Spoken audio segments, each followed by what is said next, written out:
ये दिख रहा है 0.0, अब ये बढ़ता जा रहा है। तो आप लोग को अगर ये ना दिखा करे तो एक बार मुझे याद दिला दिया कीजिए कि भैया रिकॉर्डिंग नहीं हो रही है, ठीक है, क्योंकि मैं भी कई बार भूल जाता हूँ, ठीक, क्योंकि वो आप लोगों की सुविधा के लिए। तो एक बार ध्यान दे दिया कीजिए, ये टाइम के बाजू में दिख रहा है ना यहाँ पे, ये जी हाँ दिख रहा है भैया, है ना। तो ये कभी नहीं दिखे तो इसका मतलब रिकॉर्डिंग चालू नहीं हुई है। तो वो कई बार मैं भूल जाता हूँ, तो आप लोग ध्यान देके याद दिला दिया कीजिए। तो क्या पढ़ा हमने?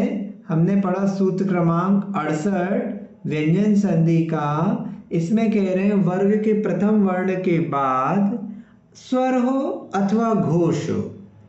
स्वर अथवा घोष कुछ भी आता है तो प्रथम वर्ण जो है उसके स्थान पर तृतीय वर्ण हो जाएगा, ठीक है। तो हमने उदाहरण दिया वाग्धन अत्र, तो का जो है वो कवर्ग का प्रथम अक्षर है और उसके बाद क्या आ गया? स्वर आ गया। तो ये स्वर आया तो क्या हो गया? हमारा सूत्र जो है, कंडीशन जो है वो लग रही है, प्रथम वर्ण उसके बाद स्वर अथवा घोष, तो स्वर है तो का के स्थान पर तृतीय वर्ण हो जाएगा। तो का तृतीय वर्ण क्या है? कवर्ग का खा गा, तो का के स्थान पे हो गया ग। अब बाकी सब वैसे का वैसे ही, तो वाह वैसे ही और अत्र वैसे ही, है ना। तो अत्र भी वैसे ही, तो ग आ से जुड़ जाएगा तो ये क्या हो जाएगा? वागत्र, ठीक है। आंसर हो गया वागत्र। ये समझ में आया? ठीक है। इसी प्रकार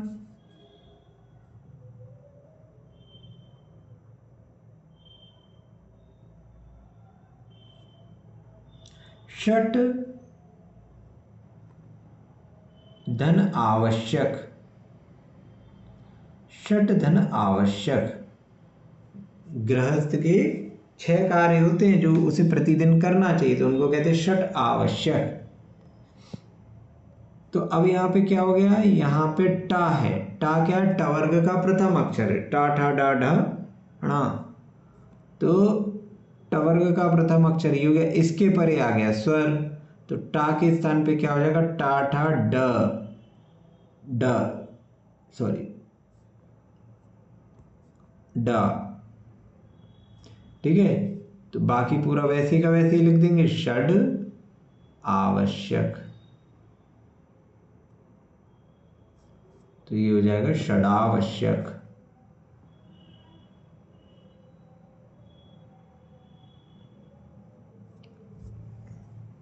ठीक है।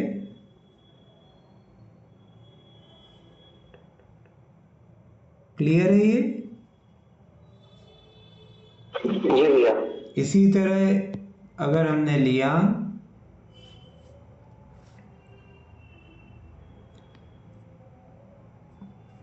अच धन गच्छति,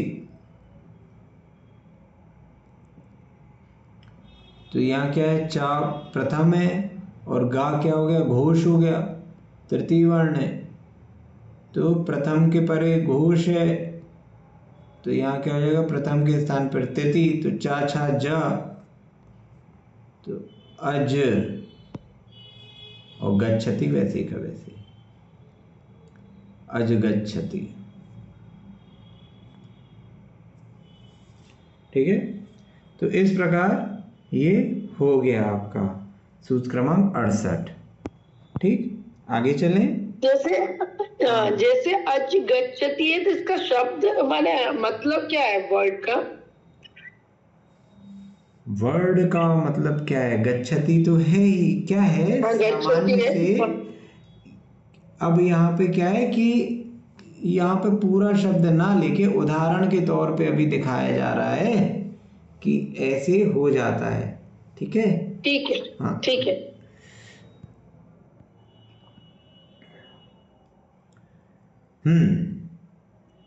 अब पंचमे पंचम, हाँ, सूत्र क्रमांक 69, पंचमे पंचमांश तृतीयान नवा, क्या कह रहे हैं यहाँ पे कि प्रथम वर्ण हो, वर्ग का प्रथम वर्ण के परे अगर पंचम वर्ण आ जाए, पंचम वर्ण आ जाए तो प्रथम वर्ण के दो केस बनते हैं। क्या क्या? या तो वो तृतीय वर्ण हो जाएगा अथवा पंचम वर्ण हो जाएगा। ठीक है, दोनों में से कुछ भी हो सकता है। ठीक, तो यहाँ पर हम देखें जैसे षट देन मुख।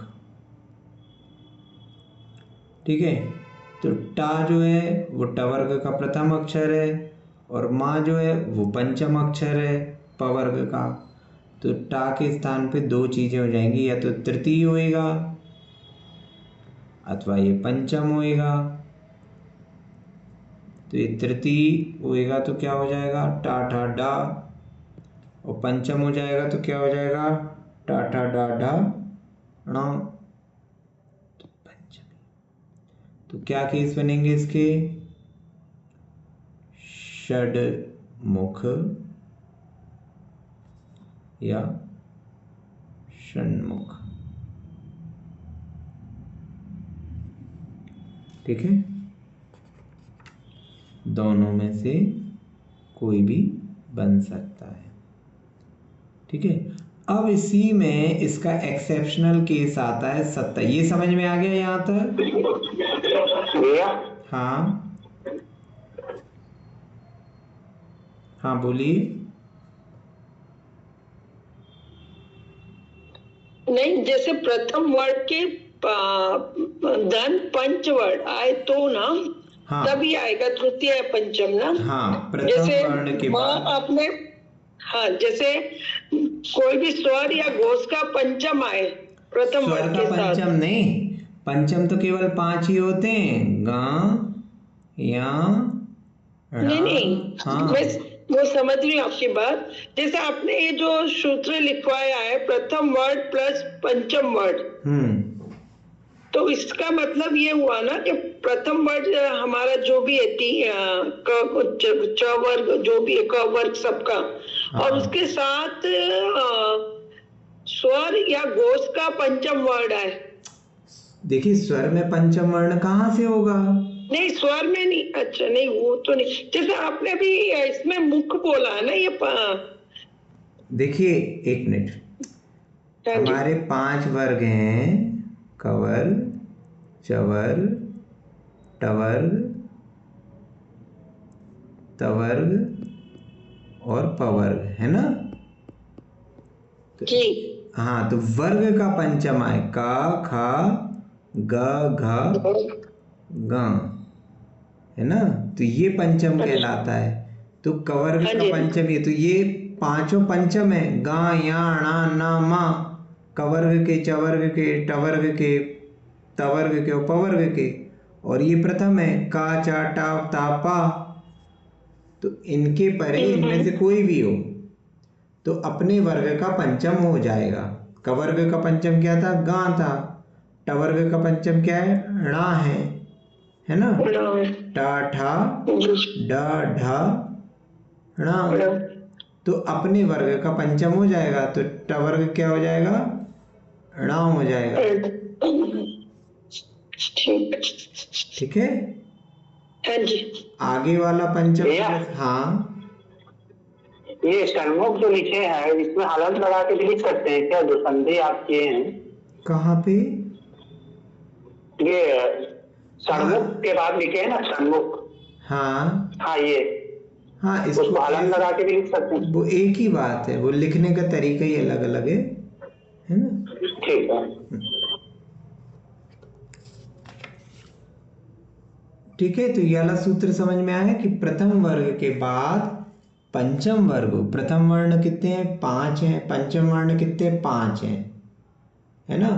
पांचों वर्ग का प्रथम वर्ण हो का चा टा ता पा, और इसके पश्चात पंचम वर्ण गा या णा ना मा किसी भी वर्ग का प्रथम हो, किसी भी वर्ग का पंचम हो, तो प्रथम वर्ण क्या हो जाएगा, या तो तृतीय हो जाएगा अथवा पंचम हो जाएगा।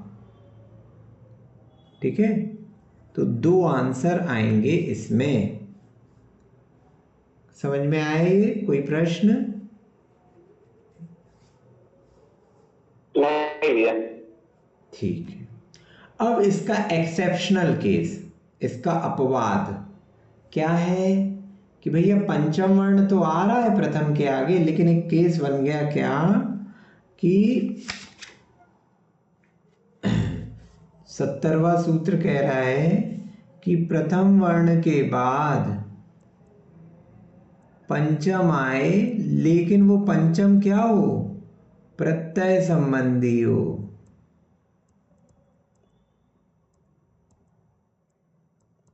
मतलब सामान्य पंचम ना हो, किसी प्रत्यय का पंचम हो, तो प्रथम का केवल पंचम अक्षर ही होगा। ये प्रत्यय संबंधी क्या कहलाता है?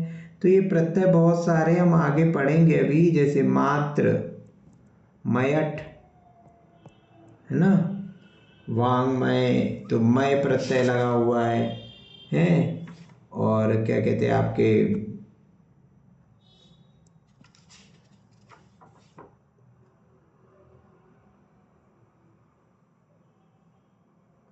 और भी कई प्रत्यय आते हैं। तो प्रत्यय हो और ये प्रत्यय आपको अभी जब हम तद्धित प्रकरण पढ़ेंगे उस समय देखने में आएंगे, तो तब क्लियर हो जाएंगे कि कौन कौन से प्रत्यय होते हैं। ठीक है, तो प्रथम वर्ण के परे पंचम अक्षर हो और पंचम अक्षर क्या हो, प्रत्यय संबंधी हो, प्रत्यय संबंधी हो, तो क्या होगा, पहले वाले केस में हम क्या कर रहे थे, पंचम आने पे तृतीय और पंचम दोनों कर रहे थे प्रथम का, यहाँ पर केवल पंचम ही होगा, तृतीय नहीं होगा।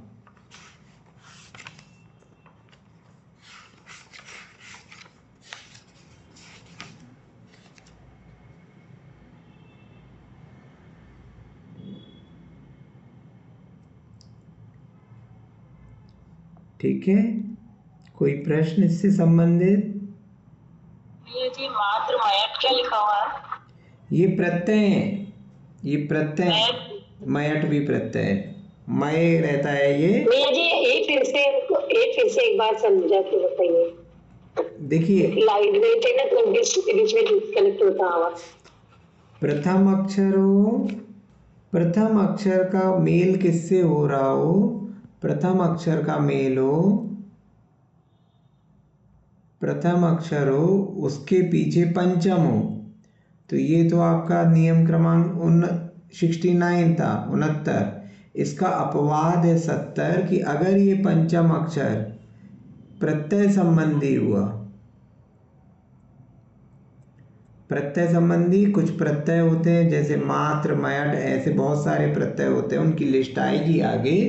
तो यदि प्रत्यय का पंचम अक्षर है, प्रत्यय संबंधी शब्द है यहाँ पे जिसमें पंचम अक्षर लगा हुआ है, तो प्रथम का केवल अपने वर्ग का पंचम ही होगा, तृतीय नहीं होगा।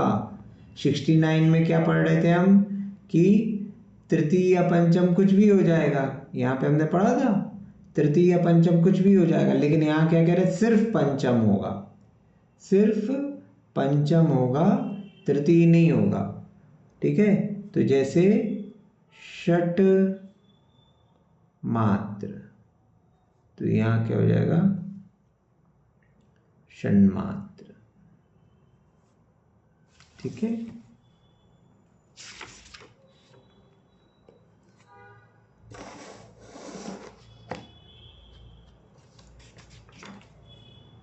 क्लियर है ये?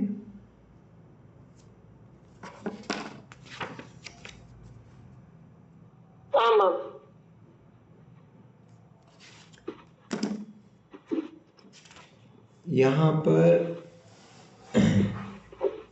इसके आगे चलेंगे, इसके आगे सूत्र क्रमांक 68, 69, 70 इसमें कोई समस्या हो तो पूछें, नहीं तो फिर आगे चलें।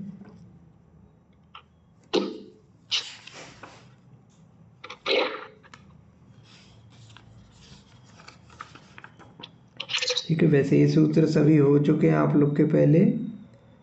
ठीक है, कोई समस्या हो तो आप पुनः पूछ सकते हैं, बाद में पूछ लेना। ठीक है, आगे चलते हैं। सूत्र क्रमांक 73। सूत्र क्रमांक 73। तेभ्य एव हकारः पूर्व चतुर्थम नाव। यहाँ पे देखो, सबसे पहली चीज तो यहाँ तेभ्य लिखा हुआ था, तो वहां पे विसर्ग का लोप हुआ है। तेभ्य एव लिखा है तो वो तेभ्य एव था, तेभ्य एव था। इस विसर्ग का लोप कैसे हो गया? आकार के परे विसर्ग और फिर स्वर, है ना। कौन सा सूत्र लग गया? अपरो लोप्यो न्यस्वरे यम्वा, 106 नंबर के सूत्र से इसका लोप हुआ है। ये जो सूत्र में लिखा है ना, तेभ्य एव हकारः।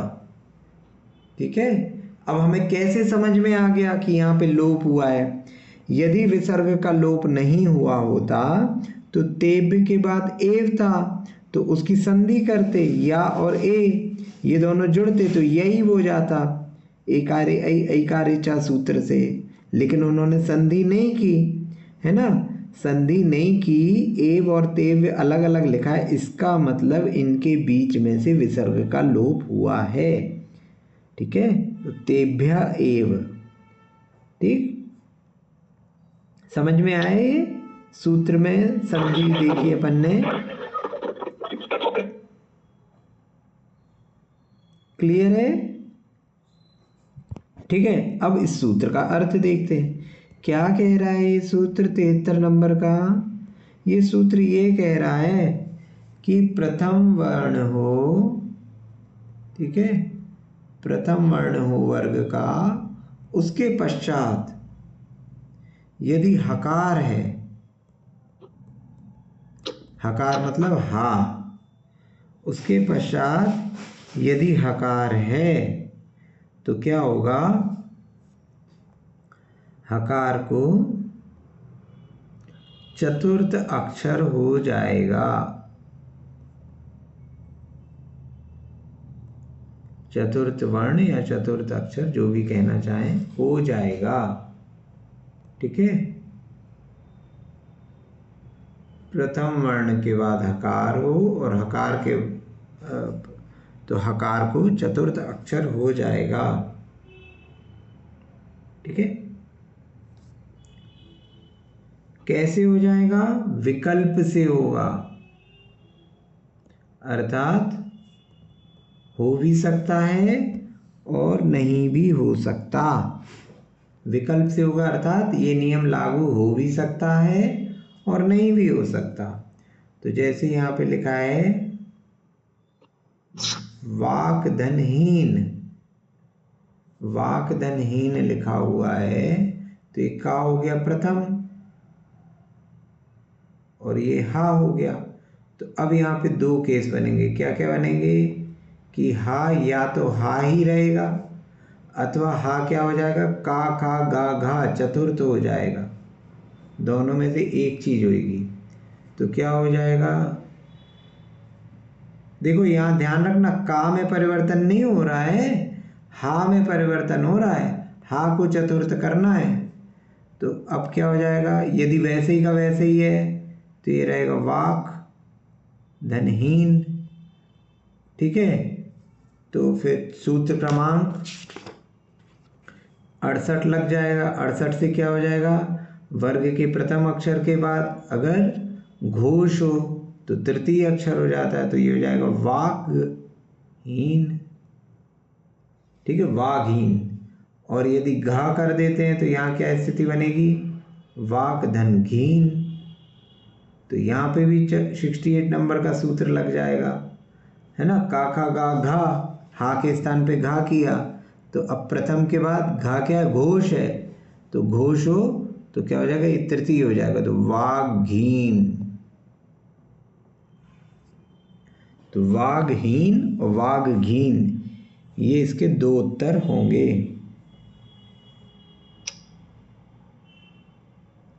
समझ में आया ये? एक और उदाहरण देखें। एक बार आप इसको बता दीजिए। एक और नया उदाहरण देते हैं।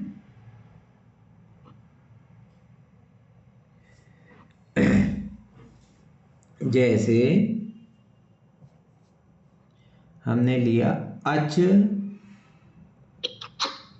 देन हलऊ, ठीक है, अच देन हलऊ। तो यहाँ पर देखो ये चा क्या है, ये प्रथम है, च वर्ग का प्रथम, और प्रथम के बाद क्या आ गया, यहाँ हा आ गया। तो हा के 2 केस बनेंगे, क्या है, हा या तो चतुर्थ हो जाएगा, चतुर्थ हो जाएगा तो क्या हो जाएगा, चा छा जा झा, झा हो ये जाएगा। दिख नहीं रहा, स्क्रीन नहीं दिख रही। स्क्रीन नहीं दिख रही, अब दिख रही, अब नहीं दिख रही। दिख रहा है भैया? दिख रहा है? ओके, हाँ। दिख रहा जी। तो हा के स्थान पे चतुर्थ अक्षर करेंगे, तो चवर्ग, चा था ना, अच चा था यहाँ, तो चा छा जा झा, यहाँ क्या हो जाएगा, चतुर्थ अक्षर झा, तो झा हो गया। तो ये क्या हो जाएगा, अझ, अच, और हा के स्थान पे झा किया तो झलऊ, अच झलऊ, ठीक है। और यदि इसमें कोई परिवर्तन नहीं होगा, 2 ऑप्शन थे, या तो परिवर्तन नहीं होगा या चतुर्थ अक्षर, तो परिवर्तन नहीं करेंगे तो क्या हो जाएगा, ये अच और हलऊ ऐसे ही लिखा रहेगा, ठीक है। यहाँ तक समझ में आया? अच हलऊ के केस बन रहे हैं, ठीक है। हा को यदि चतुर्थ अक्षर करेंगे तो झा हो जाएगा, और परिवर्तन नहीं करेंगे तो अच हलऊ एज इट इज रहेगा। यहाँ तक किसी को कोई समस्या? ठीक है, नहीं भैया। तो अब देखो, अब इसमें क्या हो रहा है, दोनों जगह एक ही कंडीशन लग रही है। ये चवर्ग क्या हो गया, ये चा क्या हो गया, चवर्ग का प्रथम अक्षर हो गया। ये चा चाहे यहाँ हो चाहे यहाँ, ये प्रथम अक्षर है, और यहाँ क्या है, झा है, और यहाँ है हा।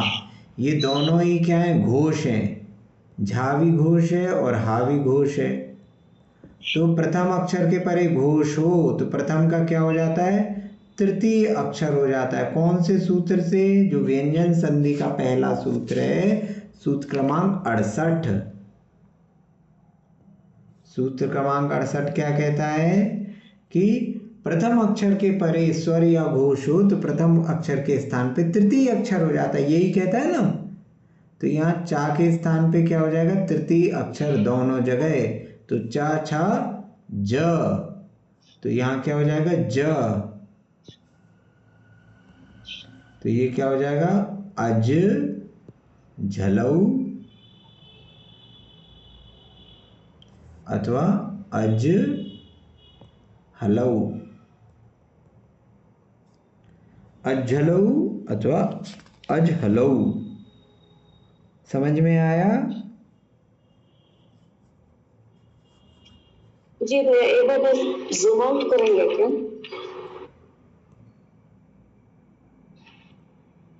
ठीक है,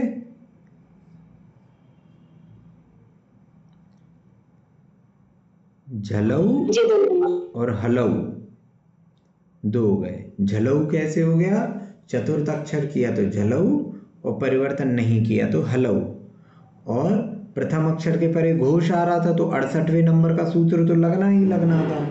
तो यहाँ पर आपके 2 सूत्र लग गए। पहले लगा सूत्र क्रमांक 73, और सूत्र क्रमांक 73 लगने के बाद लगा सूत्र क्रमांक 68। 2 सूत्र लगे।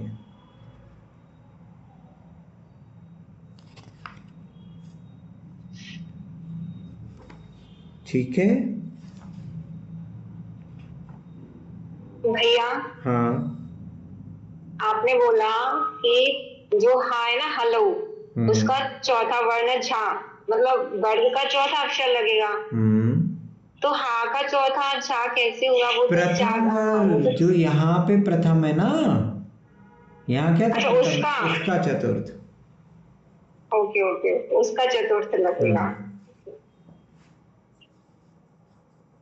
ठीक है, चवर्ग का चतुर्थ। यदि यहाँ का होता तो कवर्ग का लगता, है ना। कंफ्यूज हो गई। हाँ, यहाँ हम कह दें तत् धन हलऊ, ठीक है, तत् हलऊ है अगर, तो यहाँ पे क्या हो जाएगा, हा के स्थान पे ता का चतुर्थ, ता था द धा, या तो धा हो जाएगा या फिर यहाँ पे हा ही रहेगा। ठीक है, या तो परिवर्तन नहीं होगा और होगा तो धा हो जाएगा। ठीक है,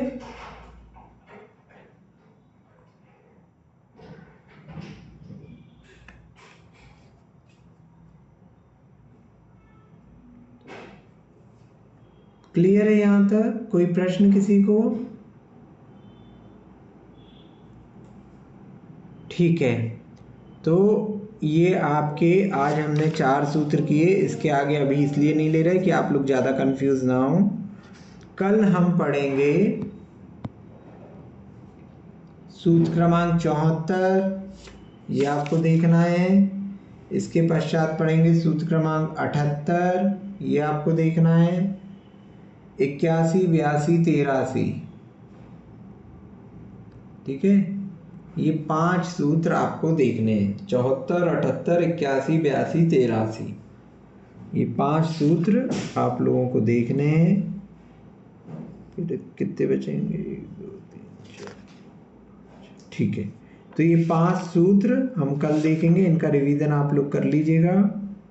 कोई प्रश्न हो किसी को तो बता सकता है।